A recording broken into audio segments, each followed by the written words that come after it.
So, good evening again. I'll first start off by introducing myself. My name is Shane Cadogan. I am one of the members of the SBG Athletes Commission. The Athletes Commission, just to give you some preface, is implementation by the International Olympic Committee.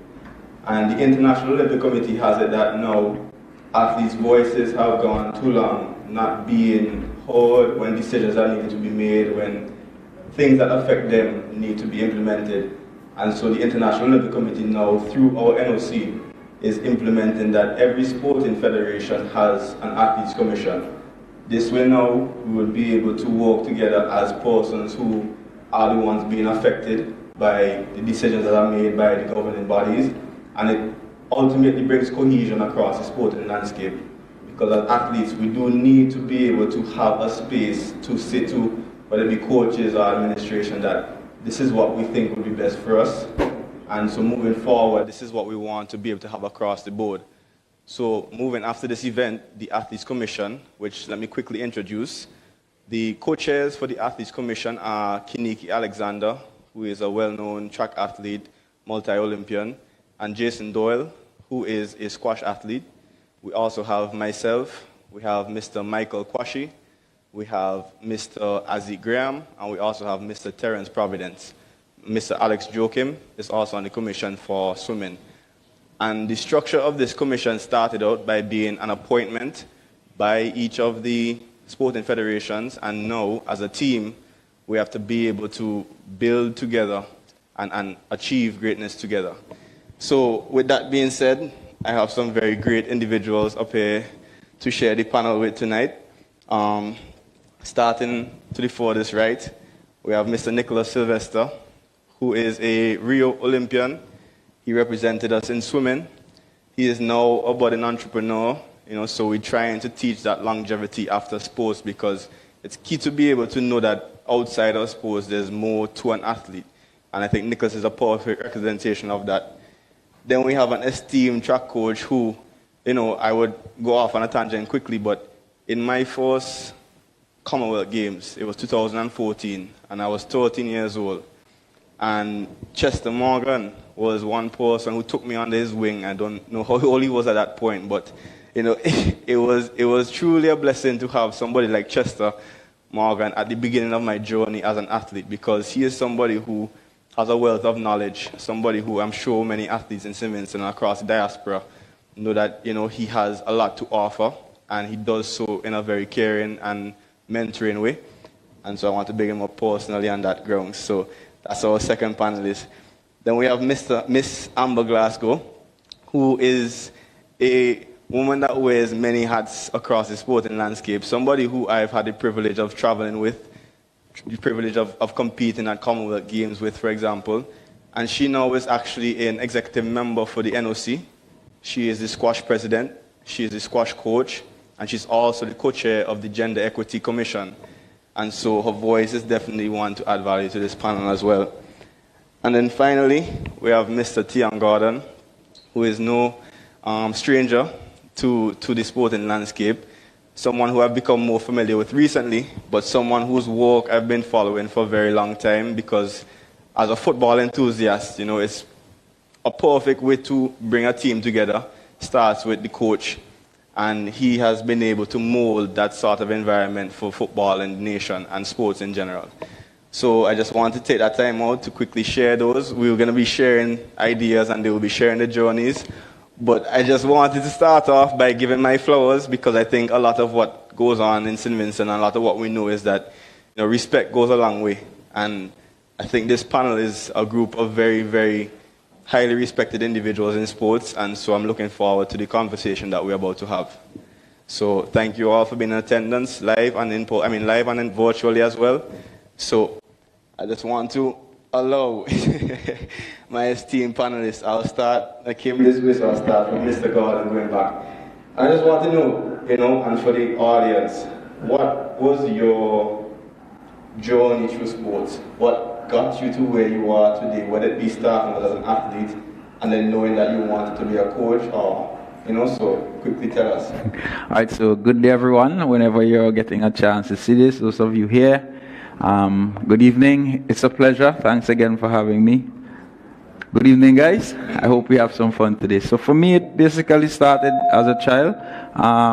My father is into sport, my mother is into sport, so naturally I had to gravitate to that. From there, it was always being in sport. I was the youngest, then I was always the youngest every age group, and then obviously I had to lead, and in leading, then I figured out, okay, maybe I had to teach, and as a result, coaching became natural. It spilled to coaching because I got injured. It was a serious injury, so I had to watch a lot. So because I'm watching, I'm now understanding the context of the game a little better, and I'm understanding the relationships that has to happen. So that kind of molded me. So even when I went back to play, the context of leadership and helping others, that kind of expanded my growth. Obviously, I studied sports management and technology. That even extended it more.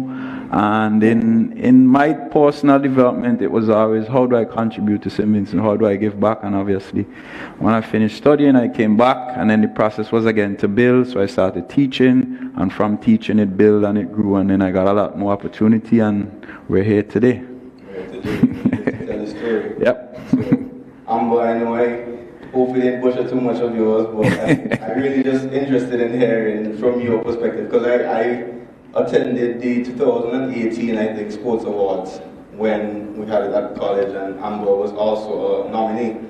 And so I've been following you, older than me, of course, but following your journey and everything. So please share with the audience, how that got you to where you are today.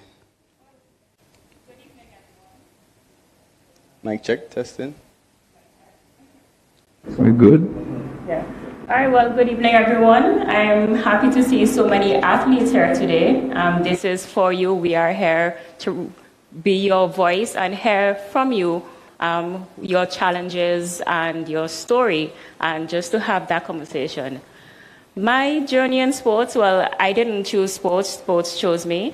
I was born into a family who loved sports. So from young, I was always playing some type of sport, and when I got to squash at age 11, it was a sport that I just loved. And at the very core of my athletic career is passion. I just loved playing squash. So I never wanted to be a champion. I just happened to just love training so much that discipline and that drive just got me to where I was at a junior and senior level. So I peaked when I was at university in the UK, and I was not just active at the university level, but I was at a club level within the county. And the national coach, well, the county coach there just saw the leadership qualities I had and really told me, you should also look at that transition when you go further in your career, because you could be a really good coach, the way that you interact with the kids. So he recommended coaching courses, and I was both an athlete and a coach at a university level. So when I returned to St. Vincent's, it was an easy transition for me.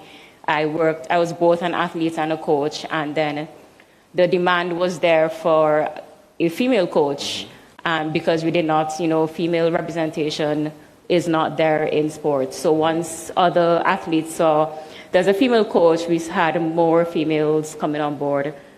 And somehow along that way, I became president of the Squash Association, and somehow I became on the National Olympic Committee executive. It's just happened. Like Theon, I suffered multiple injuries recently, and then so I decided it's time to take a rest and develop further administratively, and just take the lead so that others can come up and shine. And that's how I got here. It's history. Yeah. It's history. So definitely. Mr. Morgan, please DJ your track, buddy.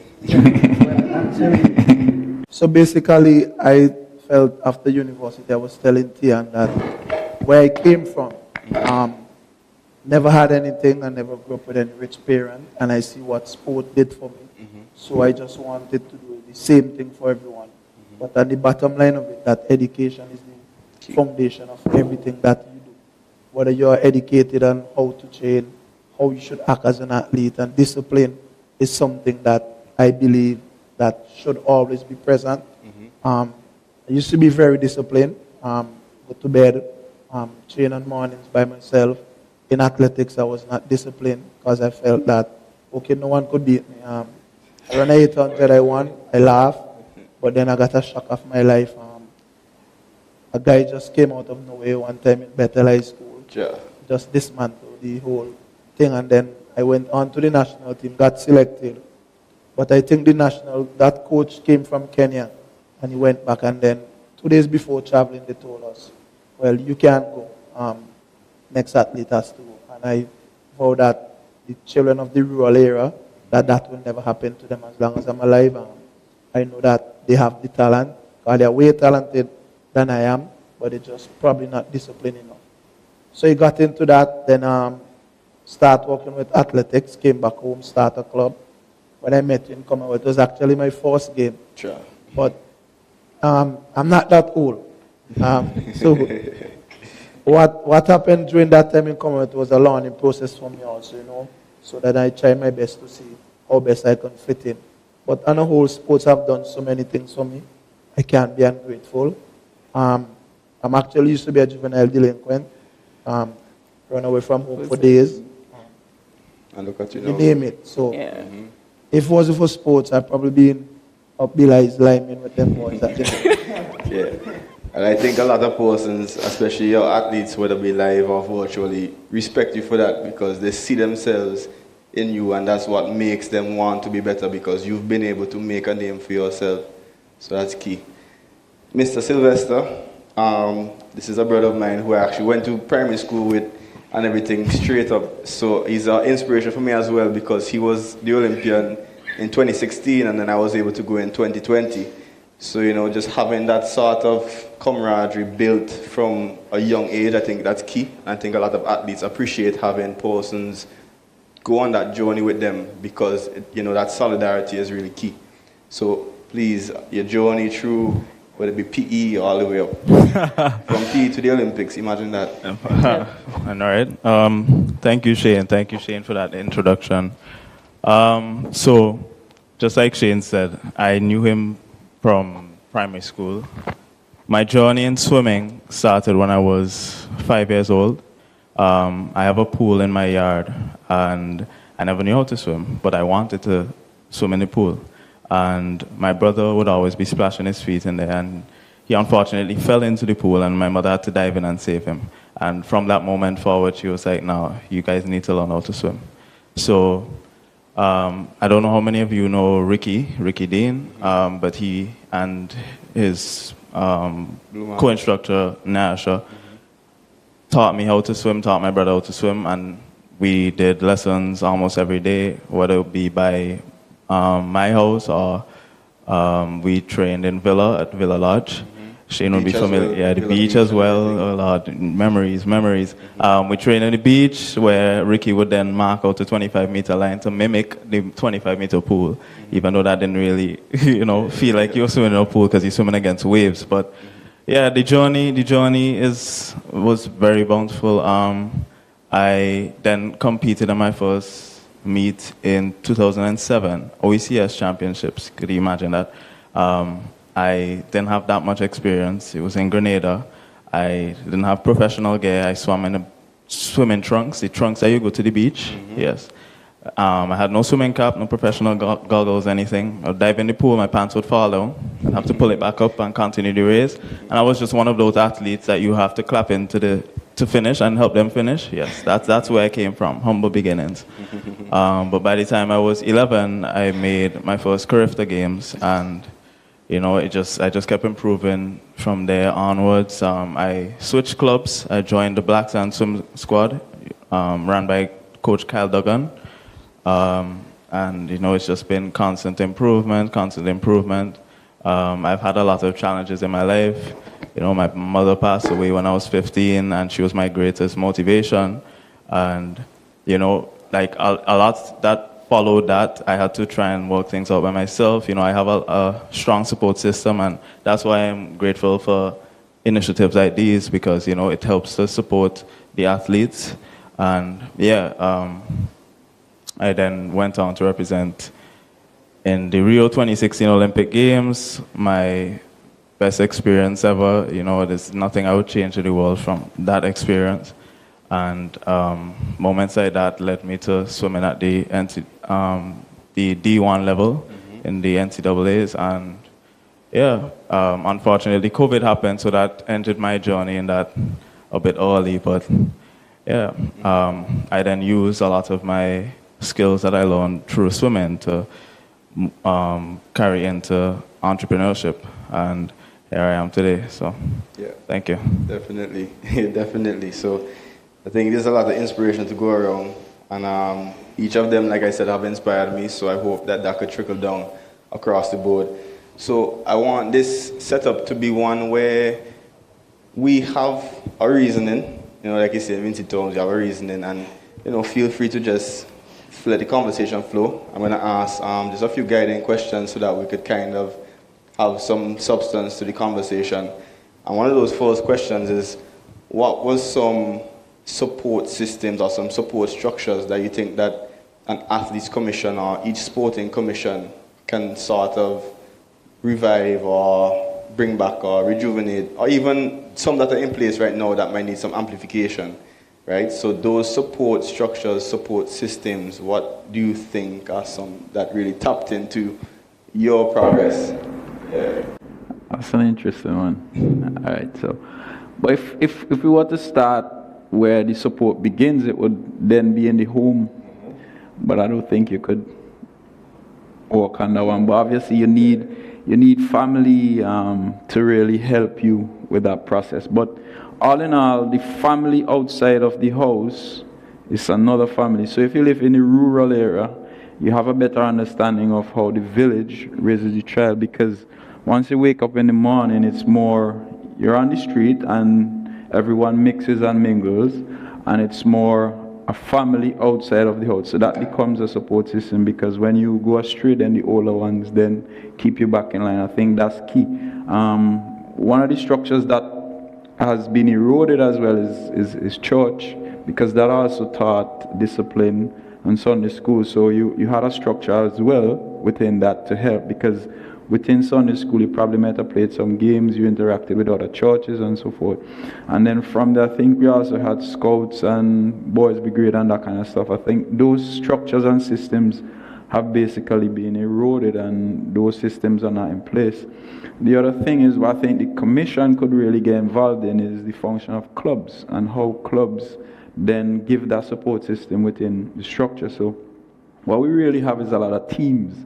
Meaning, if there's a competition, you pull a lot of players together and then that's it. In terms of the holistic development of the athlete or the player, that's why I think the club comes in. So if you have clubs, then the process of the academics, the process of socialization, the process of understanding what, where, and how, I think that's where the function of the commission comes in, where you have clubs being formed around the country to assist with that process that you would like to see to grow. So that would be my contribution. It's a team effort across the board. Yeah, definitely. So Amma, if anything to add? Yeah, Theon spoke well about that support system, and from an International Olympic Committee level, that support system is what we call the entourage, the athlete entourage. And it is important that those persons that make up the entourage recognize that they contribute to the athlete. So it's not just the coaches, the medical team, your psychologist. You also have your friends, your family, your rivals.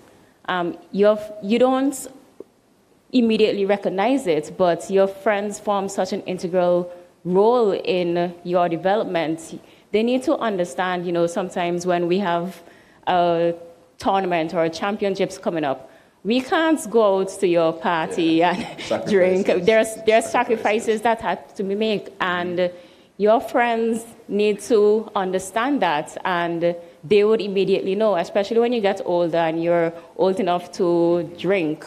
You're saying, I cannot drink, and they have to respect that rather than apply pressure on you, and rather than put you in a position where you feel obligated to attend, and you're missing training. You have a set of goals to achieve, and you have your plan set in place to achieve those goals. So first, the entourage, everybody needs to recognize, and you yourself need to recognize the influence of those around you. Immediately, though, at the core of your entourage is your coach as well. And in St. Vincent, this is just not enough to have a coach at one level. As you want to compete at on a larger scale, a higher scale, not just nationals, you want to have that coach that has elite training. And the Athletes Commission can now communicate to the National Olympic Committee to say, we need higher level coaches who understand our needs, who understand what it takes to get there. Because it's no longer 5 hours of training a week. Our competition is training 10 to 15 hours. And we need our coach to understand, or we need more coaches to understand that. So I think we need to expand the coaches and recognize who all influence our athletic career. And I think with that point, I just wanted to also add, because for myself as an athlete and also trying to help the next generation, you can kind of see that coaches really are like the glue that keeps an athlete's journey together. If we don't have a good coach, it's probably very unlikely to really, there's intrinsic motivation, but intrinsic motivation starts from having somebody believe in you. And just, you have so many athletes now who I know appreciate you. So how have you been able to grow yourself as a coach, grow knowledge? So share your journey in terms of knowledge acquiring as a coach, because you have had Canuck and these things. So well, basically, it started from me reading a lot. I believe that one day we should have an Olympian that is being made at home, and also the journey of seeing raw talent and knowing what the raw talent missing. But there's something that we keep missing, and that is the basic needs of an athlete. Most athlete needs love, but there are two types of love. There are tough love, easy love. Tough love can only get you better. So we have to start to nurture these athletes into telling them the world is unfair. You may work 5 years, get nothing. Someone work 10 seconds, they get more than you, but then your journey will be much better in the long run. Because you have to trust the process. But the coaches, as Amber spoke about the coaches, we need quality coaches. Having better coaches equal to better athletes in some cases. Also, at the NOC level, most of our coaches are volunteer. And, for example, in my case, most of the funding comes from you. Sometimes you sit at home and wonder how you get by the next day, but let that fight for itself. So many persons will not go through the same struggle, but I see we have a lot of raw talent, and I think the NOC and the Athletes Commission need to help the athletes be themselves. You go around the country and you're not seeing one billboard with an national athlete. So they don't really have any role model to look forward to. Like in case in Venezuela where me and Tian used to study, you go to the football court, there's a picture of the national footballer, and from that era. So the kids may say, I want to be like that person. We don't have that here. So that is something that is missing, that we need to give them highlights. Kudos to the guy with the highlights of the different sporting event he doing it. Especially one he did from inter-school. It gives you a sense of, okay, let me be better next year to come again. So the NOC has a lot of things to be done, but the main one is getting into the primary school. If you don't touch the primary schools, you can't go as a sport. And too many of our primary school children are being left alone. They can't clap a basic foundation. So I started a project at the moment with working with a preschool and to tag the kids to see how they be in the next 6 or 7 years. So those are things that we need to work on. But the primary school and the coaches, things I think we should focus on at the moment. 100%. And I think that same primary school thing, because for me, I was playing in primary school, I was playing cricket, football, athletics and stuff like that, but I mean, I was at Windsor, you understand? So there's a certain thing that's expected, but for that now to be something that is rolled out across the board is definitely key, because you have to start foundationally when your minds are moldable. You understand? That's what you're learning the most. Even if you don't see it right away, it pays off in the future, because those memories and those muscle memories are a thing in athletes, so you don't lose those sort of skills. And so, Nick, at the Division 1 level, we don't really have too many athletes from Stevenson getting to that level. And so it definitely is top. So what would you say are some of the things you picked up on in terms of how they supported you as an athlete, or how they support other athletes at that level? Division 1 is a totally different environment, completely different to what we're used to here. No matter how much I try to mentally prepare for it, I don't think I was. And especially as a student athlete, the life of balancing sport and school is rough. It's very tough. Yes, I train. When I'm home here, I wake up at 4 a.m. to leave home at 4:30 to get to the pool, to get in the water, freezing cold water at 5 a.m. Right? So it's no easy task being an athlete. I know all of you here know that being an athlete is no easy task, and it doesn't get any easier as you progress onto the D1 level.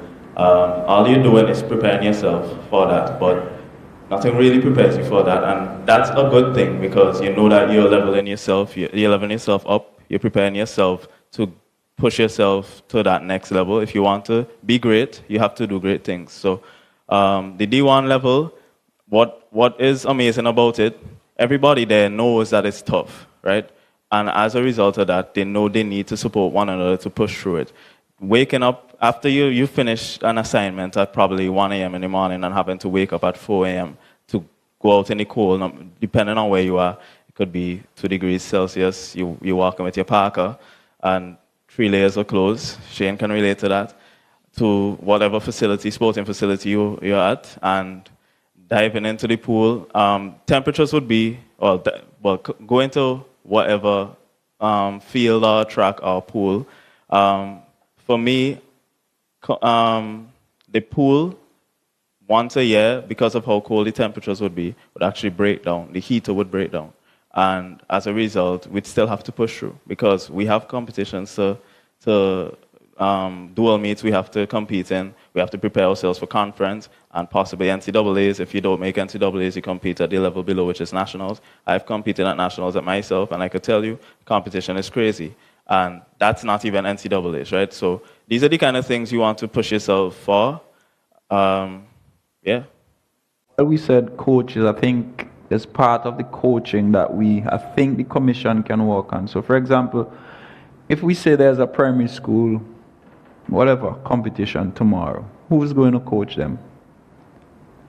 It's just any random person, innit? Any random person could show up and say, okay, I'm going to coach the football team, I'm going to coach squash, I'm going to do track. But what are they really teaching? I think that's where the commission could really put some policies in place where the school can't compete or the players can't compete unless there's a qualified or certified coach aligned to the program. Because what keep happening is, like you said, you're molding them, and we're going to reinforce bad habits, and then eventually, what might even happen is these persons can stop playing because the coach not really helping the athlete, and they start shouting, and they can't motivate, and they can't reinforce. So it's about creating that process where if there's no certified coaches attached to the schools or whichever club it is across, whichever sport, then they shouldn't participate. Maybe that would then influence some change in terms of what knowledge the players are getting, and then the support system becomes different. So it's something we could consider. That's key. And I think one other thing I want to touch on, because we have the primary school level, but I think another key thing that a lot of athletes appreciate is the secondary school, the inter-secondary school competitions, because I think that the primary school level is one where, like you said, you need to have persons knowledgeable of these different sports so that the education foundation is there. But then when we develop that competitive nature, as Vincent mentions, that we have to learn sportsmanship and respect and all of these other aspects, that starts with the competitive level at inter-school. So I know, just you have experience doing the inter-school coaching as well, so I don't know if you could share like how had that been in terms of providing a safe, or how we can provide more of a safe, competitive environment for athletes to hone their skills. Well, I think there need to be some readjustment to the level of competition. For example, football, you play a maximum of 8 games, 8 matches. Some schools play 2 because they may not win any game in the group and they are knocked out of the tournament. I always say that the leeward side, when it comes to football, it's a very harsh area. We have a lot of quality players, so the school teams are actually working well. What works well for us in this school system is that there are community coaches who are doing a lot of work with some of the athletes. So then when they come to your school, in most cases, it's for you to really just harness them, because football and the leeward side is the number one school. So it's very hard to get a child to be into track and field than into football. And most of your track athletes actually are footballers. You know, and that is something that we have to start with. We have to start to educate our athletes that this sport is for you and not because of your friend you want to play. So the inter-school level competition, at times I love to see it, it gives you bragging rights. And that is something that they strive in. And there's a lot of camaraderie seen between different schools, and they are more supportive. But the competition can improve in terms of the number of games we play and the time. I still believe that sports should not be played at 12 o'clock and 1 o'clock. It should be on weekends so that they get the community buy-in. One year they started it where they played football at 4 on the weekends. Tian and myself played against each other, Bethel versus Barley, and it was one of the largest crowds we've ever seen in a group stage. Then the older folks, the older heads decide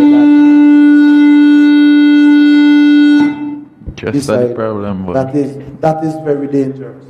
So again, we need persons in the decision-making seats that can see what sport can do for us and how we can shift this sport into being a better product. 100%. But I know I like similar story too, because like you said, especially as a swimmer too, it's like you put yourself into these environments. And I was speaking with Gaffer recently about being comfortable in uncomfortable situations. And I think that's what we have to implement, not just as athletes or coaches, but as parents, guardians, pastors, just being able to put yourself out there, not being afraid of failure, but trusting the process and trusting that what you do is going to pay off in the long run.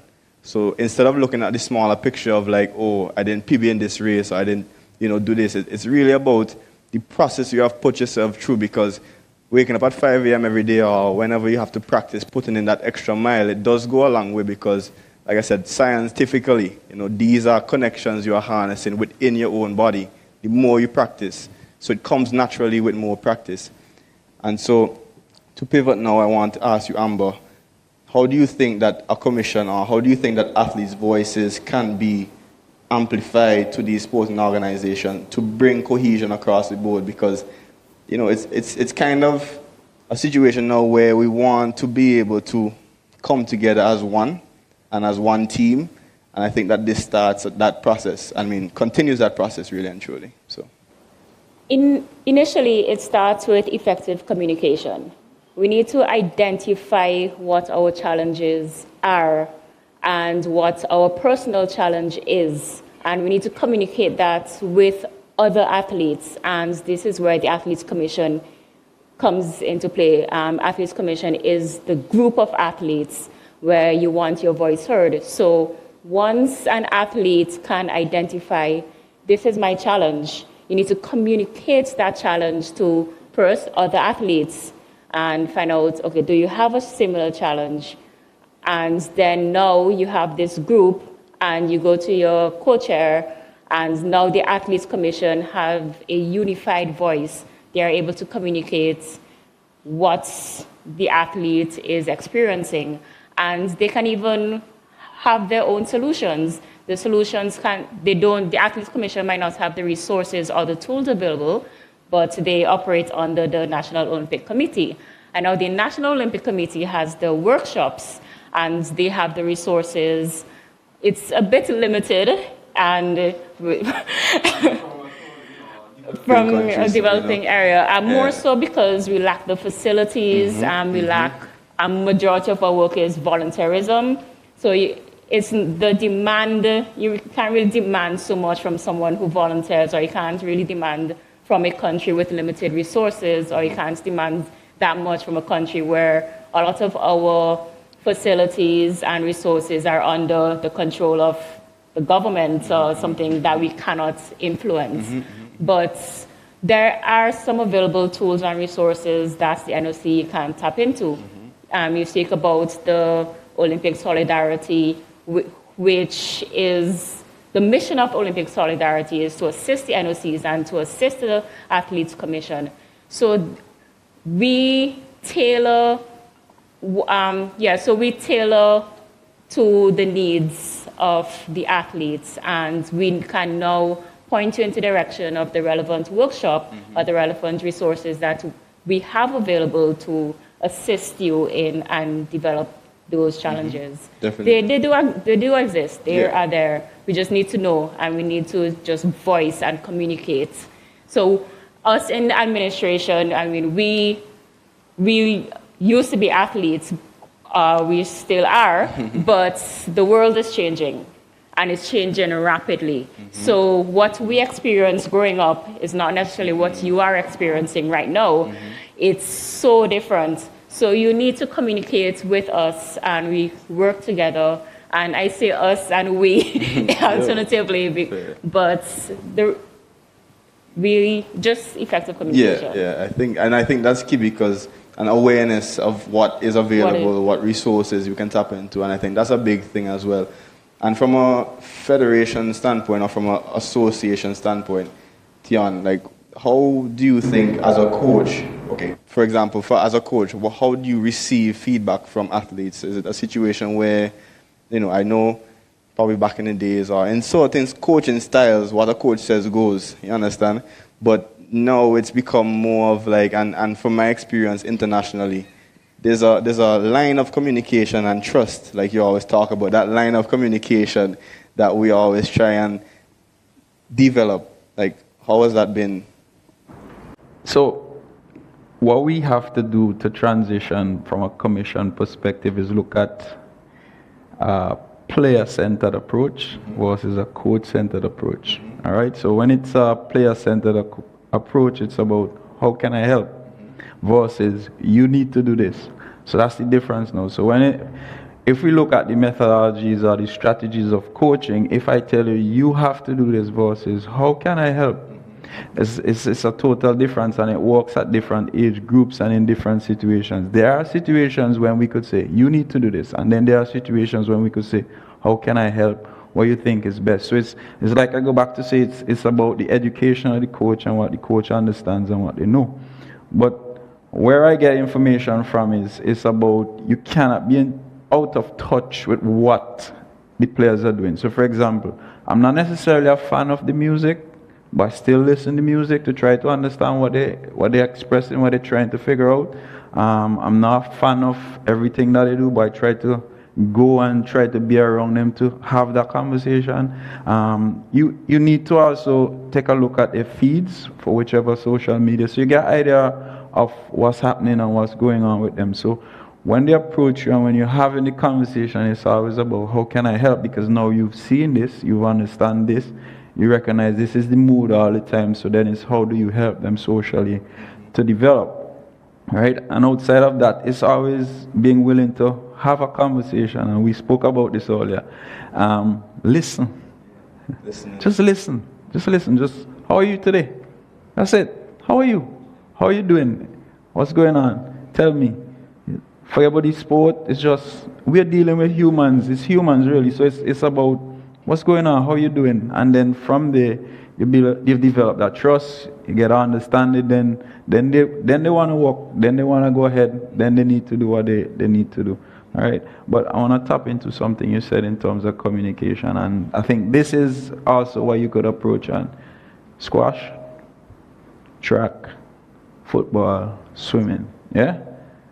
I have a skill set that you don't have in your association. He has a skill set that you don't have and I don't have. So we're already small and we still operate in silos. So swimming sticks to swimming, track sticks to track. I stick to football, you stick to squash. But within each association, there are specialists in different things. So for example, he's good at anatomy and the function of the human body and how it moves and how it functions, right? My specialty is management and how to operate to manage an association and how it functions. I could assist in your process. He could assist with that. Then it's, you have D1 experience, which is, now we could look at the mental side. How do we assist football or whichever to then function? So we're small, but we actually have the different resources in the different places. So I think the commission could look at how can we tap into the different strengths and skill sets in the different association, and then try to see how this commission could merge the knowledge that each of us have to then trickle down to the different sports. So you could consider that. Yeah, for sure. And I mean, you mentioned the science behind it too, and I just know you're somebody that pays attention to the science behind sports, whether it be nutrition or mental health. So what would you advise to these athletes in terms of that, the smaller details that really matter and the smaller details that often go under the mat? One of the main details that these athletes in this day and age missing is the recovery period. So, as I explained to my club, when you're walking, you're actually destroying the muscle.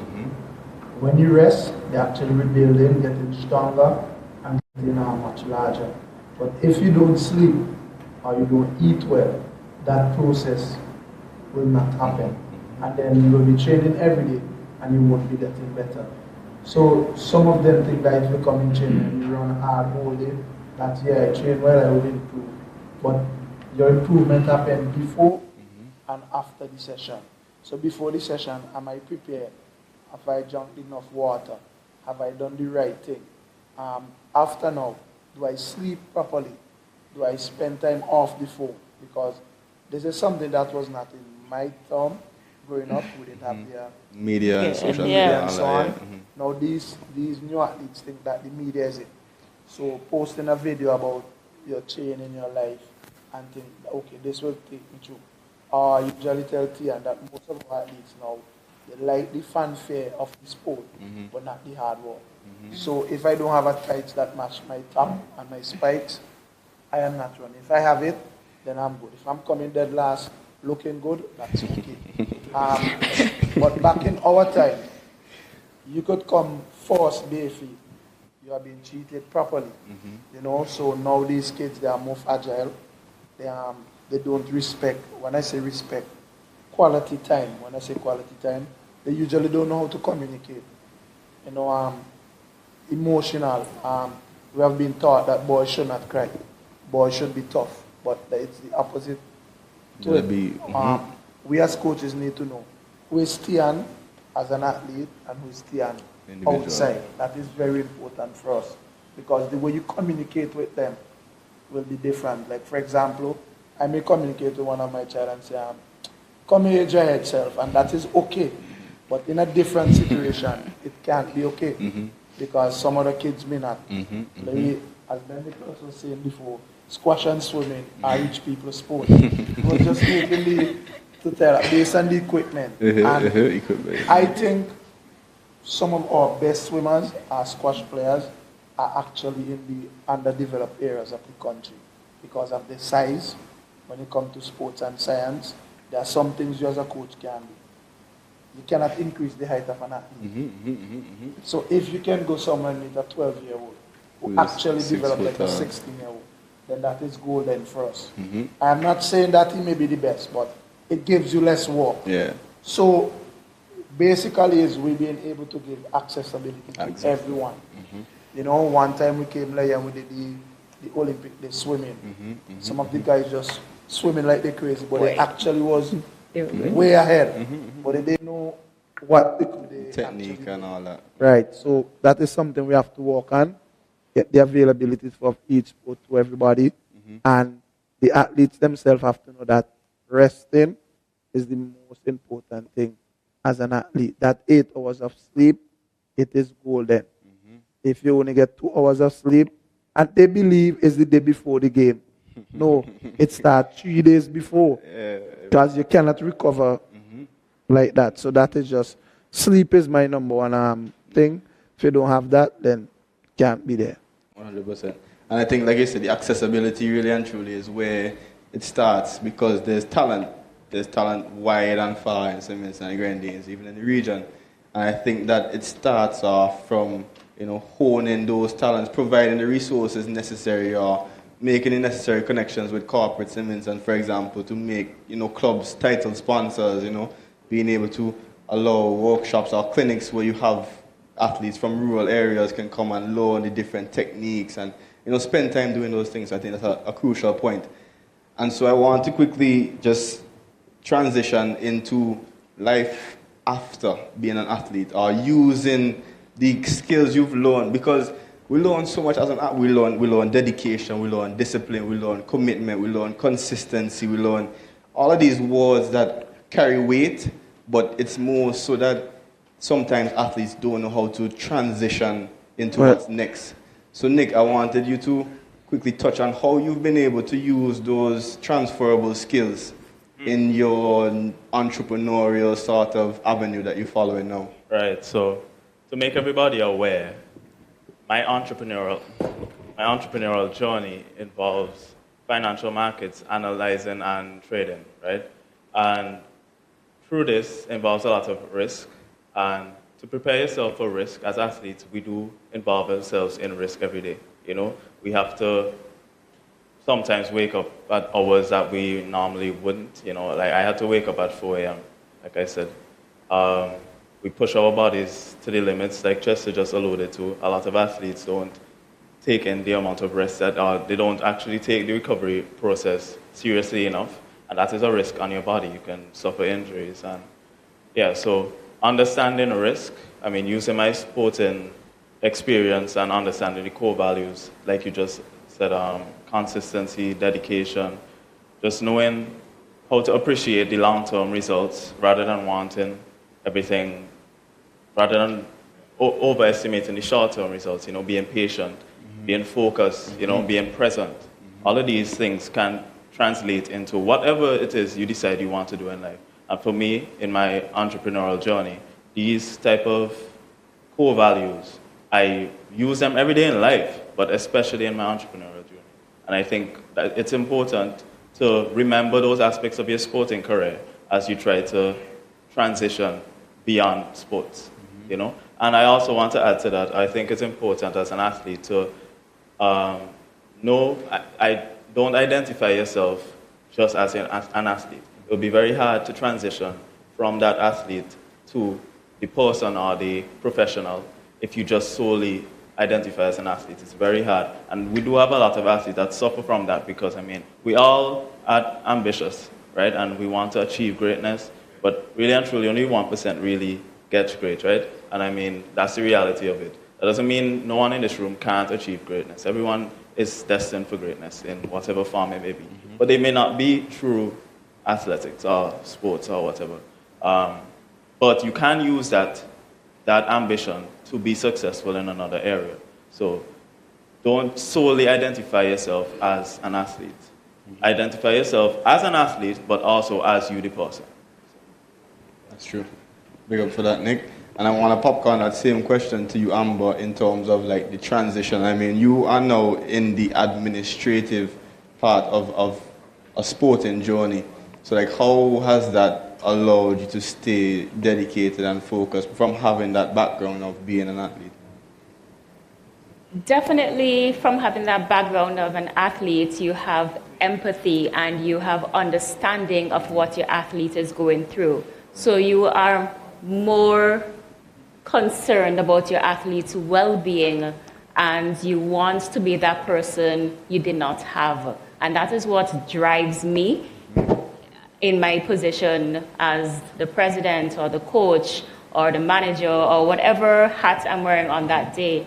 I do it for the athlete that I once was. I see that in my athletes today. The transition was seamless because my understanding of sports is already there. All the foundation, the core values, as Nick said, they are intrinsic in you. You develop them over the years, and you actually work on them every single day as an athlete. So, you're a student and you go to school 5 days a week and you're finished with that. But the hours you spend as an athlete is astronomical. Nobody really understands what it takes to get to the level you need to be. And you are constantly reinforcing the values. And when you make that transition, you have already developed these attitudes just to make it happen for the athletes. So it is pretty seamless. It's there. It's inherent in you because you've developed it.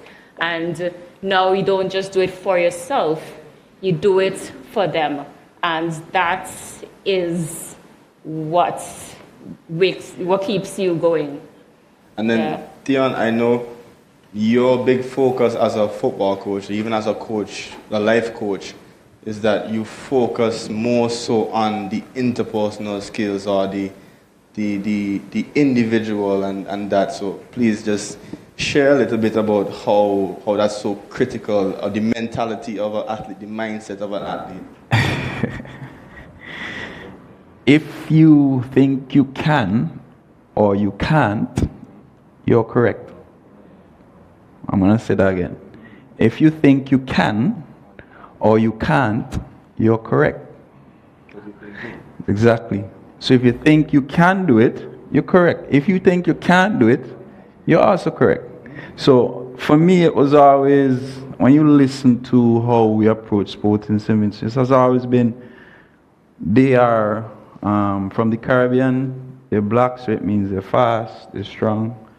It was never where it was one where we were smart enough, we were skillful enough. It was always, because they're black, then Physical. it's physical. The approach was always physical. But then when you go and you play, you realize physical is not really the point. It's what you believe what really matters. And living in Simmons, you recognize that our reflections or reinforcements that we get from the public is always negative. So it's you can't.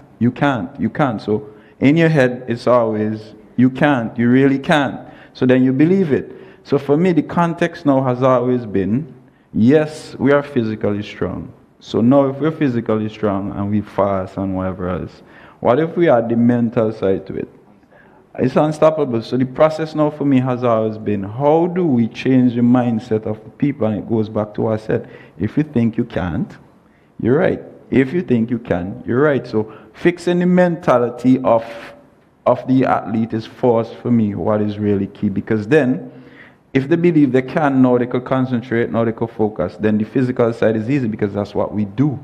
So then, from a tactical perspective, can they follow instructions? Can they get it right? But because we've been reinforcing to them, it's physical. We fail to recognize that the game and the sport is based on decision making. So it's not physical.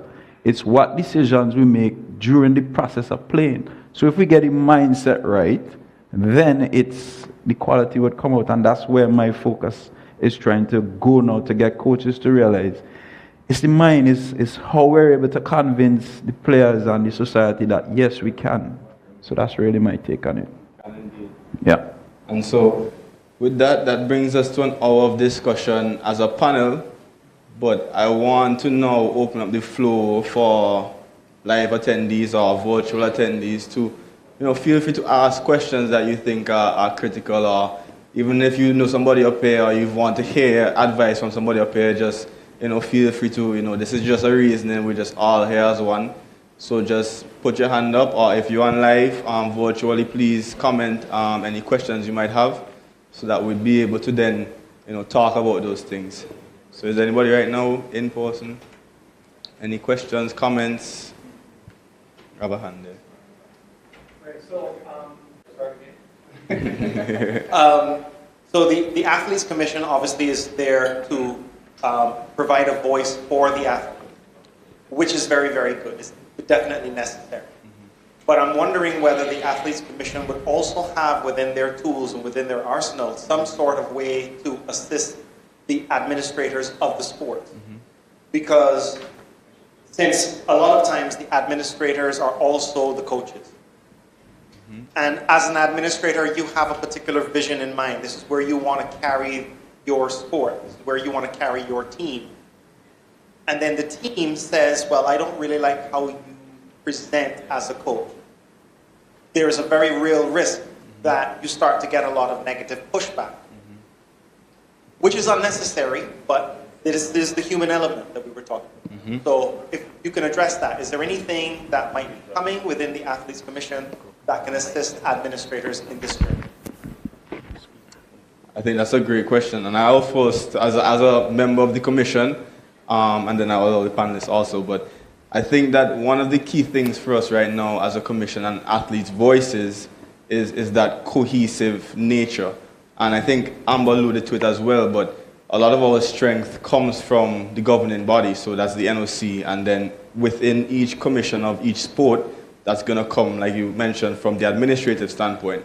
So to answer that question, I think that the resources that we can tap into as an athletes commission, and then furthermore as a administration, it starts with building that communication.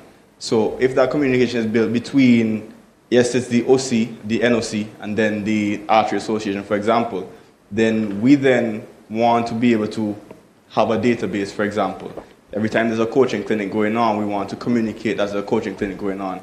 So once you keep people informed, I think we also spoke about keep KPIs, key performance indicators, but in my opinion, that also means keep people informed because, just like this forum is, we want to be able to raise that awareness. So these conversations need to happen.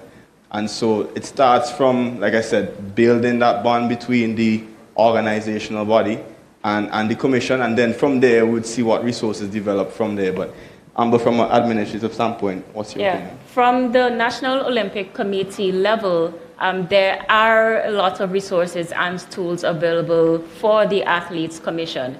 So once the Athletes Commission identifies that we need to strengthen our administrative capacity, we have a series of workshops available first that is available for every affiliate under the National Olympic Committee. The Athletes Commission works under the National Olympic Committee. So that is where it first begins. And it's not just workshops, but you can now progress and actually get your administrative personnel can actually develop under certain scholarships and at a university level just to get at that elitism that any sports can require. The National Olympic Committee has empowered and actually sent a number of admins to be educated and be informed already. So you continue that in that capacity. But yes, there are workshops, there are scholarships, there are programs, there are degrees and diplomas available for our administration under the National Olympic Committee. So we have that. Thank you, and thank you for the question as well. Do we have any other questions from live or virtually? Comments, feedback? Didn't go well, it went well, you learned a lot, you didn't learn anything, fell asleep, didn't fall asleep, nothing?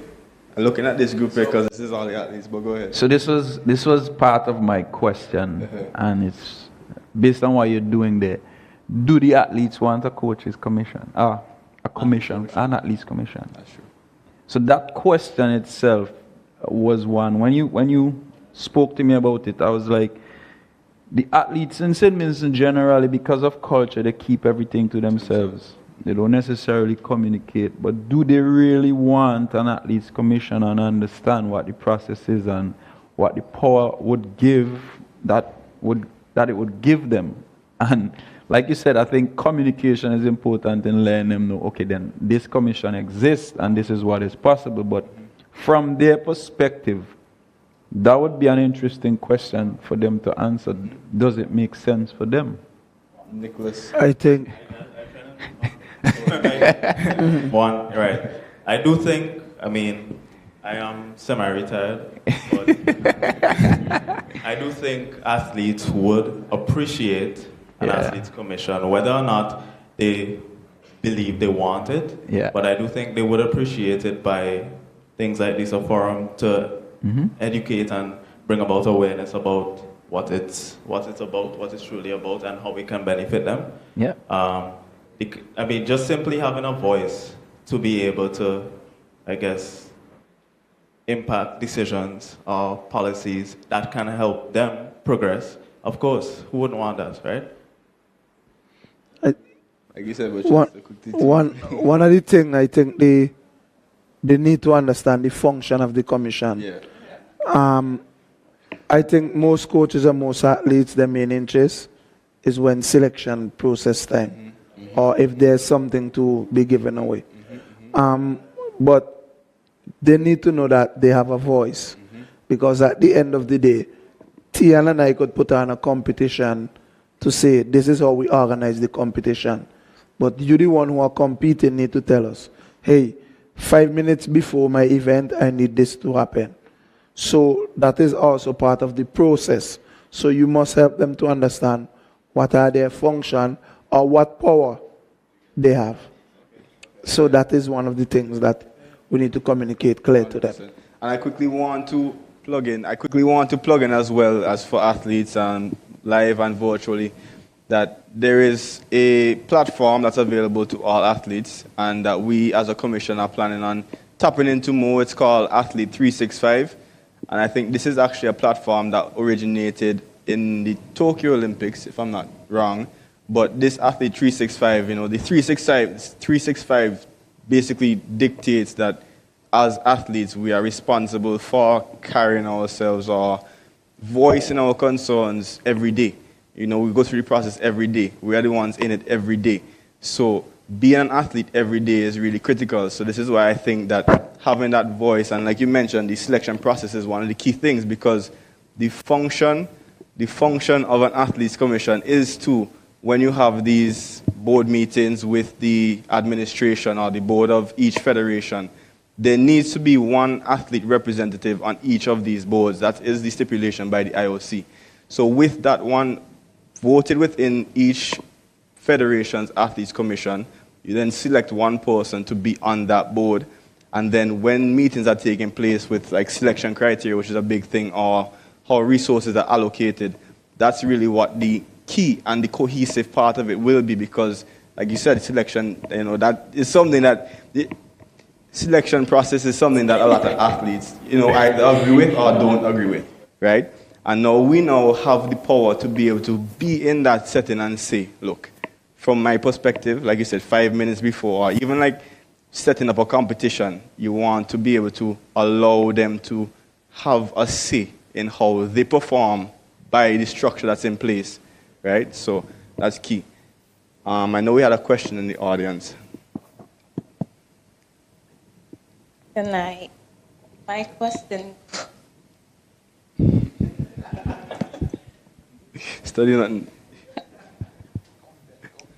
My question goes to the chief coaches, Mr. Morgan, Tian Garden, and Ms. Glasgow.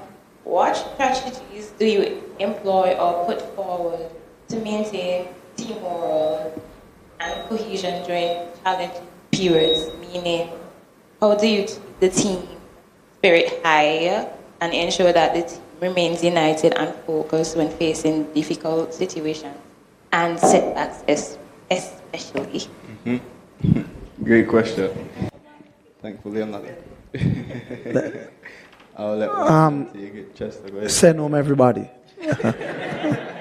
No, basically, you as a coach, there are times when you may not know what to do at the given moment. For example, in my real life situation, most of our girls tend to be at war, you know, and sometimes you realize you just have to let it fade out by itself. Let them know that, okay, you're not dealing with it. And because it's a competitive nature. So in team sport or in individual sport, there always be differences. No matter we are an athlete, we feel that we should be treated special, but that is not the way. So one of the things you do is try to have outings. We usually do like go to the river, go to the beach, play fun games. Those are all sort of team building. Allow the athletes to speak about what they want at certain given times. Allow them to express themselves, and you listen to know what is happening. I miss it's one of the points where I need to improve on, because the nature of my community and my club, it's that there are many kids, so then there are so many to deal with, and that you don't know what to do at times, but to just let it fade out. We are humans, and at times we don't have the perfect answer when it comes to that. But basically just do things outside of the sport, because as Tian mentioned, they are not robots. They need to have fun, and that is one of the things the athlete need to realize. They have to balance their social life, their track life, their academic life, and put them in one basket and still be there. Other coaches, any people? Similarly, you have variety in your coaching. So you don't always keep it difficult and challenging every single time. Some days will be low and you have fun, but you're still training. Some days you just, instead of being on the facility itself, you take them somewhere else. You take them outside and you change the routine, that monotonous routine that they're accustomed to, and just give them that literal breath of fresh air when they go outside, and introduce a different way. And you see instantly a different way they interact with themselves. And you also include group activities, or you put them in pairs rather than having them work by themselves. And recently, what has also worked is I create a safe space for them. So not only do I go to them as a group and say, how is school? How is your interaction? How do you feel about the competition? And having them talk to me about it. I also bring in someone. I brought a yoga instructor. And for the past 3-4 weeks, this yoga instructor would come and just have them sit on the floor, and I would step away. So if there's something that, maybe I'm pushing them too hard, you now have that safe space to share. And that person also said, whatever you say to me today, it stays between us, but now you can vent and you can talk about it. And through just talking about it and that interaction in that group setting, your teammates can rationalize with you and tell you give you a different perspective of a situation that you faced. And that has proven really effective. And immediately after those sessions, you notice an improvement in their physical output. So that safe space, that working with their mental health, and as well as we had a safeguarding session. And it's not always physical strenuous. You mix it up, you take them somewhere, you bring in other people. It's not just one coach every single time. We all have something from different sports to share. So that's effective methods that we have. Anything to add? Is there any specific scenario you'd like me to address? Or did they approach it the way you want it? Because I have my way I want to answer it, but I just want to know if it's just in general. Okay, so let me try to understand the context of the question. So how do we maintain morale within the group, team spirit, and also more so after a difficult time? So let's say you lost a track meet or you lost a game, basically. That's the context. All right, to start with, generally, my approach is always, what is the mission, what's the vision, what's the philosophy, what are the values we're trying to work with, right? So as a group, we have to decide on that. Once we decide on that, this is what we live by. Now the task of each session is to develop resilience. So every day you try to make it harder. So as it gets harder, you build your mental capacity. And within the training session, there must be an opportunity for you to lose, and you will learn how to lose, and there are times when you will win, and you learn how to win. But then the other side of it, what I've recognized is people show up and they still don't even know that this is Shane. They don't even know who the person next to them is. They don't know anything about them. So the next side of it now is, how do you get them to realize that this is a person and not just somebody who comes to play with me or run with me? So it's you then have to create a relationship where they know. I have to know their names, know their family, where they're from. I have to recognize when they're bad, when they're good. So you have to develop the relationship within the group. So once you develop the resilience now, with the training, and then you develop the relationships within the group, whatever happens, the context is different. Because part of the philosophy has to always be, what's next? What's next? And as a group, if you decide what's next, then what happened wasn't important. It's how we move forward again. So that's my process. All right?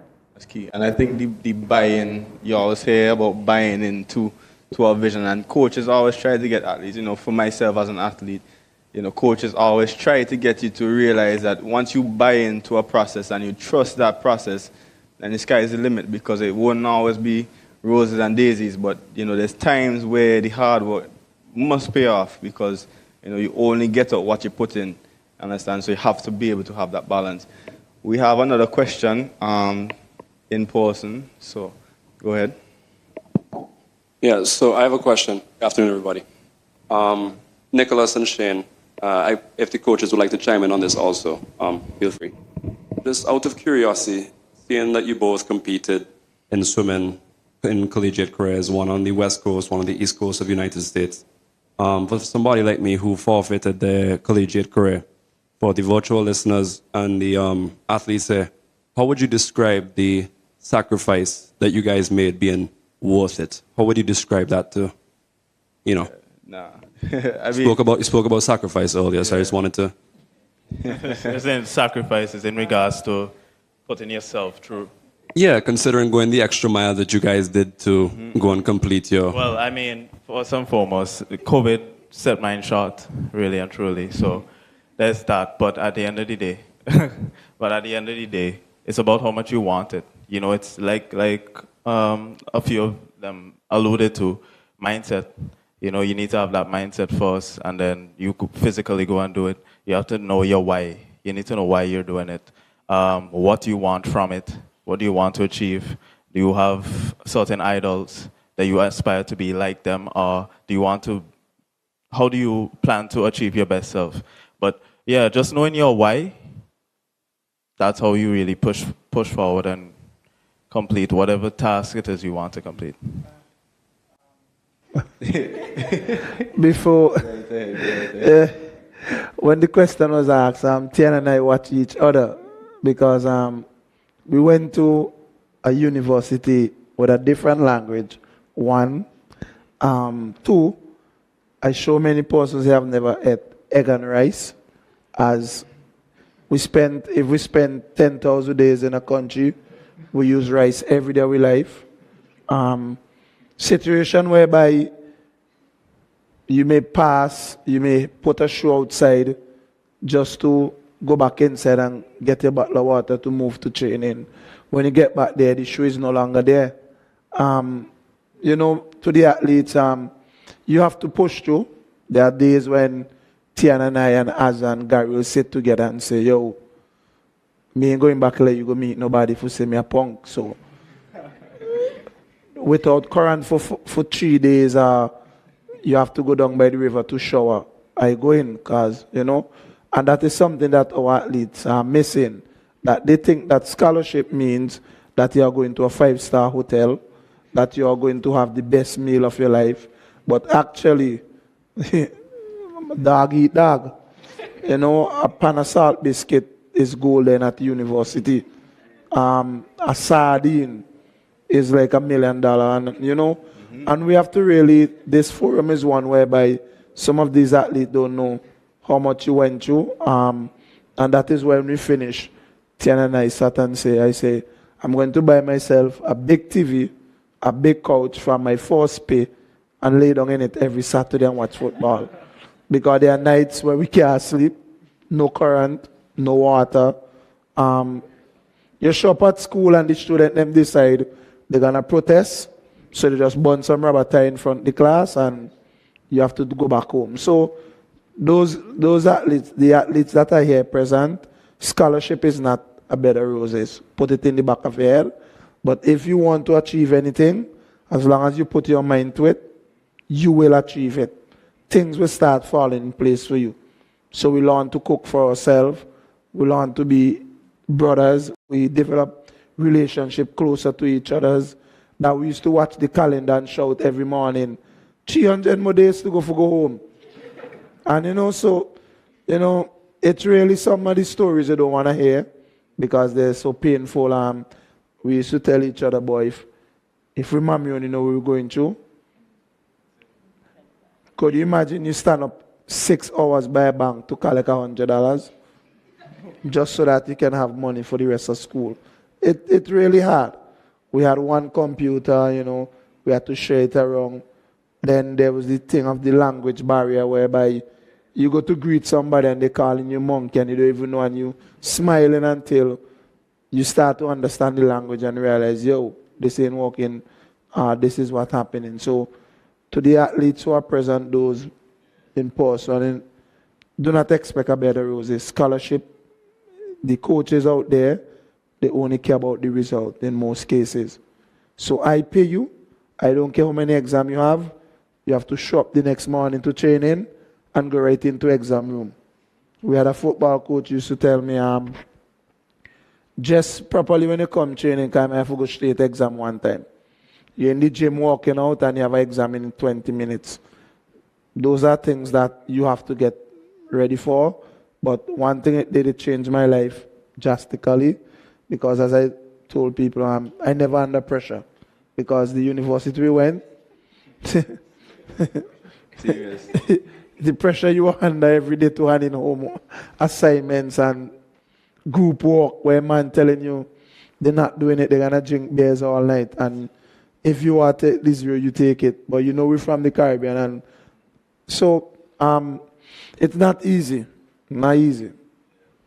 No, I think that's true, and I could only piggyback so much from that too, but what I want to add to that too is that once you have a belief in yourself, it really cannot go wrong, like, especially when the times get hard, because, for example, for swimming, being frank with you, swimming is worldwide, globally, it's a predominantly, let's say, Caucasian sport in terms of Americans, but what we want to do is to show that we have that same sort of impact. We have that same mentality. We have that same physical prowess. And so for me, in university, I was in California, in San Francisco, Silicon Valley.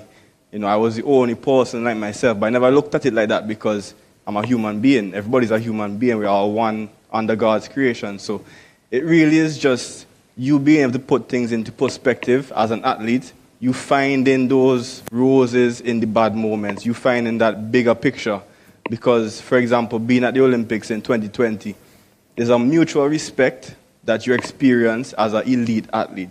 That mutual respect, like you mentioned, these two working together to get through Venezuela.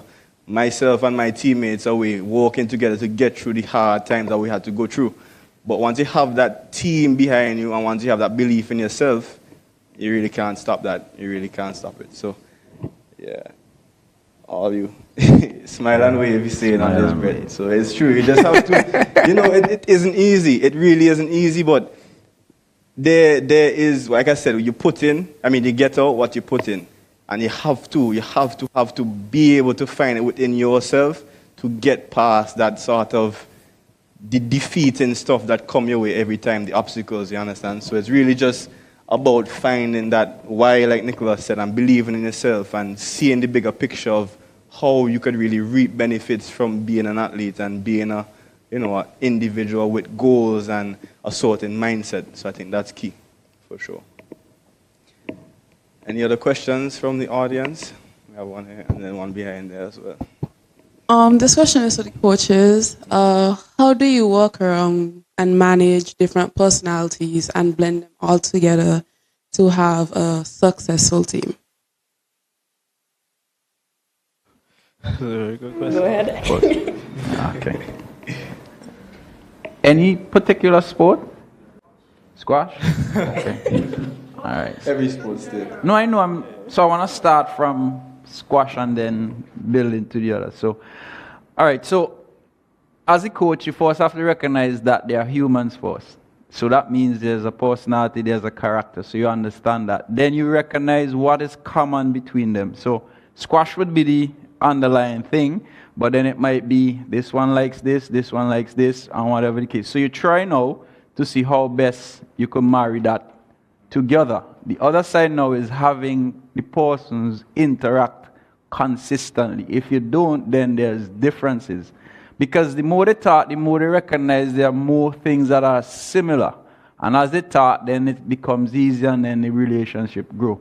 From a tactical perspective, that's the other side of it now. So do I pair two introverts together, or I pair an extrovert and an introvert? So in your squash, the intention now is how well will these two play together when they are playing because of personality. So you might match them by personality. In other team sports, so like for example football, if you think about personalities that are selfish, those who like to share, those who are quote-unquote bossy, then you start looking at them in terms of position. So you know, a striker is going to be selfish. So you put them to play strike because they're going to be selfish. Those who like to share, you put them in the middle because you know they're going to be better leaders and they're going to work together. The ones who are always aggressive, you put them in the back because you know they're going to protect what you have. So now you have on the personality of the different persons, the type of sport, and then you try to match them based on the tactics and the relationships you have with the players. Yeah? Anything to add? Well, the difference what Tian and others have is that I'm actually a physical education teacher and actually the coach of most of the athletes. So I know them in different folds. So I know how to approach them. But one of the main things I realize is that in order for the team to work, you must show that, okay, this could work.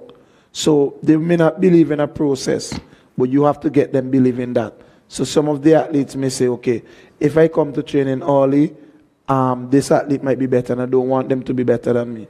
You now have to create a system where everyone support each other, no matter what. And I usually tell my athletes, if I am on my social media page and I'm doing well, and you are not sharing my success, it means that we are not actually friends. It means that you're actually an enemy, but you're here with me. So those are some of the signs. So you get them help each other to promote each other, because there's no I in team, as we say, right? But sometimes you have to slip the I in before I team, because you have to put yourself as an individual in order for the team to function. There'll be some person who come to training and say, okay, I will handle the cones, I will handle the water, I will handle this, in order for it to function. But you know, there are some who may not do anything. No matter what you do, they don't want to be part of it. But you as the coach now have to see who are the leaders, who are the ones who will get the job done, no matter what. And you have to reward those who are leaders. Let's be real. I can't be working extra hard and Nicholas doing nothing, and then there comes a point when we are giving tokens, Nicholas got the best. No, you can't.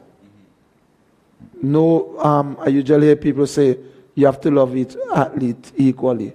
No. Some need more love. Some do need more love than some. Some may come from homes where they are protected. They don't need that love. Some come from violent homes where you have to show them, okay, you're beautiful, you can do it, and so on. So it already boils back down to knowing who is John, who is Jonathan, and who is Jonathan's friends, and which household he came from. So that's how you work with it and get it to work together. Crucial. I want to add something else, yeah? The team is a reflection of the coach.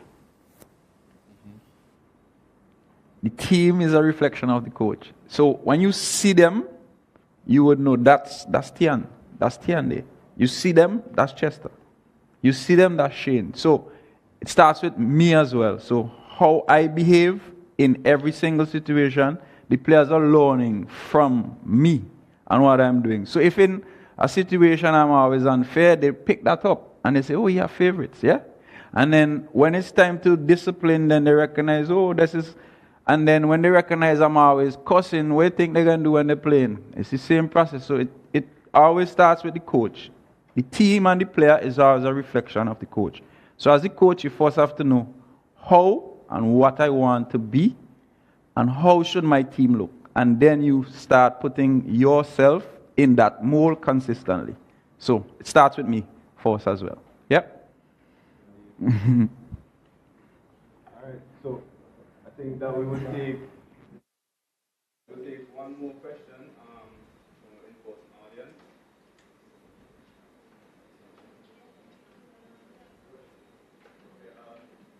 Everybody. I don't know if you guys experienced this when you were doing it as well, but like sometimes you get to a point in your career that you realize that this coach can't take you anymore, but like because of your loyalty to them, like you don't know how to go about leaving. So like my question is like, what advice would you give to like the younger athletes to like experience this problem?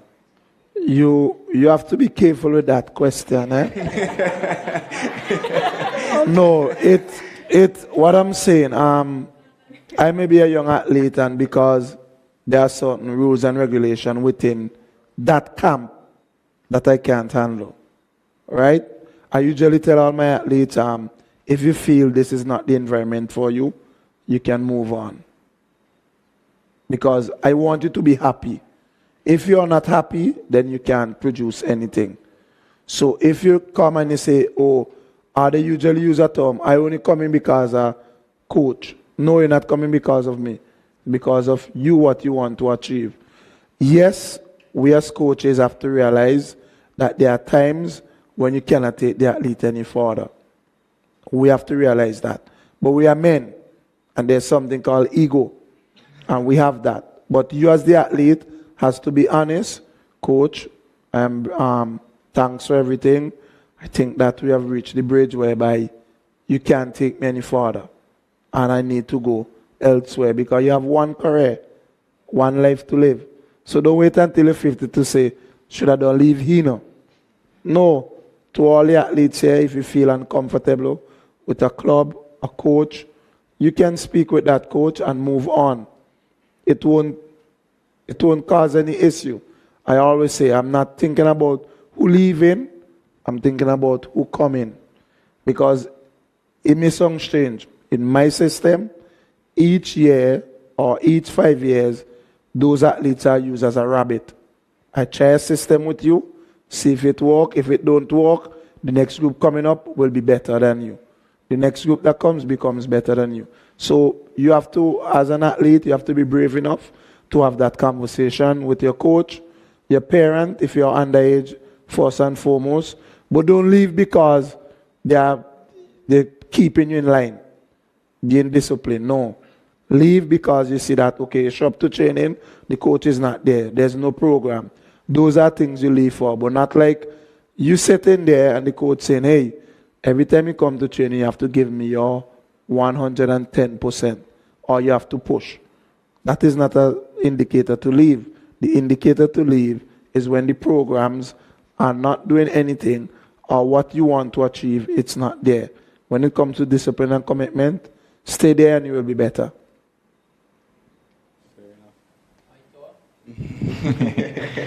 So for me, it's always a conversation. Have the conversation. So coach, this is what I think. What do you think?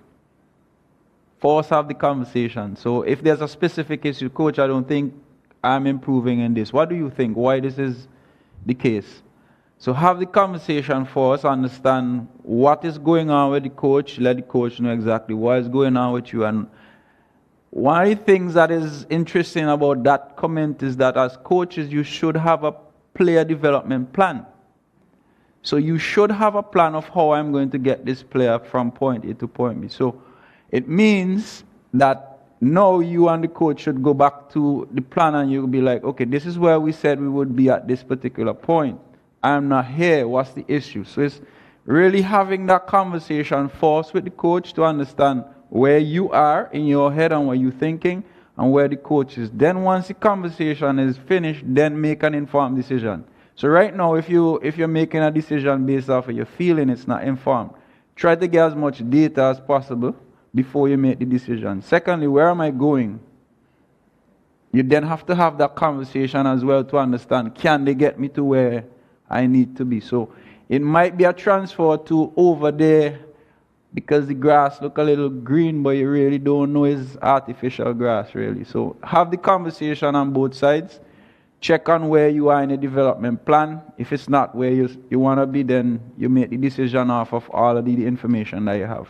That's my little bit. No, 100%. Anything to add?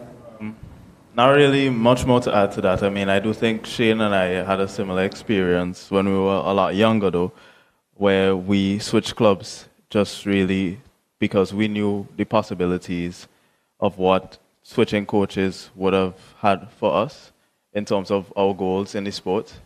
And yeah, you just need to make sure your goals align. You don't just do it in a way that rubs off a bad vibe. Like you just said, you have that conversation. You want to make sure that it's respectful, but at the same time, you need to have a common goal. You need to know that where you're going can get you to that goal that you like to achieve. So, yeah. That pretty much encapsulates everything. Well, in squash is difficult because all the coaches work together. You don't just have one coach assigned to one person. Everybody gets their chance with the coaches. But it's important to have that conversation, and you also need to work something together. That critical analysis is important. And while athletes have a voice, coaches have a voice too. And we can say, the problem is not us. You don't do anything at home. Let's fix. I mean, there are other issues that maybe let's work on this together. Let's fix this problem because you think the problem is us, but I think the problem is you. And maybe we want to get rid of you because you're not doing what we assign or we need from you. So that analysis is important on both sides, and that honest conversation is not just a conversation, it is an honest conversation. Because you can easily look at another player and think they're improving under another coach, but that player is putting in the work and you are not. So be honest with yourself, be honest with the coach, be honest with your parents, and be honest with your teammates. And it always begins with the conversation. Yep, 100%. And then just to tie that up, I believe that respect, and I don't believe you could have effective communication without respect that goes both ways. There's a lot of athletes that I know and I've seen don't respect the coach, and there's a lot of coaches that I also know don't necessarily respect an athlete's journey. But I think that it really is, once you have that connection and that respect, it builds trust, it builds open communication. And I think that it's a team effort across the board. No matter what we talk about today, the one takeaway that has remained consistent is that it takes a team to build an athlete. Not just starting with the coaches, but with the coaches, the administration, the parents, the governing bodies, the government. You understand? It starts from a team effort. Sports is a societal thing. Sports can bring social cohesion, but it starts with respect. And respect then will open up communication and everything else that goes with it. That's not just sports, but that's just us as Vincentians, as Caribbean nationals. It must start with that, and I just want that to be the takeaway for sure, is that teamwork and respect are really what's going to make or break an athlete. And I think that really is the key to it all. So I want to take this time to, thank my panelists personally. It really was a pleasure to have this reasoning. And I think it's just the beginning of things to come. So please, yes, definitely. I think once we come together more like this and we can have these conversations more and understand each other, listen to each other, listening is really key. Don't enforce your beliefs on anybody, but listen and see where you could find that common ground, right? Coach-athlete relationship, find that common ground. And so, special thank you to you guys. It definitely was a pleasure. I also want to say thank you to our live streamers. I know STV Online has been very, very key. Steve Wallace is also an Olympian. He was one of my motivators as well, coming up as an athlete. So, that having that connection is really key. We have Partyland Decorations, who has helped us with the decor. We have Beachcombers Hotel, who has offered us this. Very grateful to them. At a restaurant as well. And I just want to continue to praise and everybody who comes together in these events. It really is key for us to really understand each other and also to be grateful. And I think gratitude goes a long way.